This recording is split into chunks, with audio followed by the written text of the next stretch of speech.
અમારી બાજુ વરસાદ અતિશય હોવાના કારણે સસોઈ નદીના પાણી ખેતરોમાં ફરી વળ્યા છે અને કપાસનો પાક તો 100% નુકસાન છે. જો તમે અત્યારે કપાસ ઉપાડવાનું ચાલુ છે.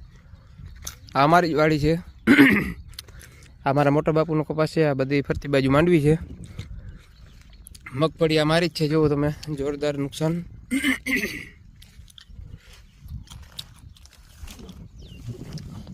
આ રીતે બધી મગફળી પણ ઊંધી કરી નાખી છે. આ ખેતરમાં સતત 3 વાર 24 કલાકની અંદર પાણી આવી ગયું હતું અને 5-5, 6-6 ફૂટ પાણી જતું હતું. ધોવાણ પણ ત્યાં છે ખેતરોના, તમે જોઈ શકો છો. અને સામે કાંઠે તો આનાથી પણ વધારે નુકસાન છે.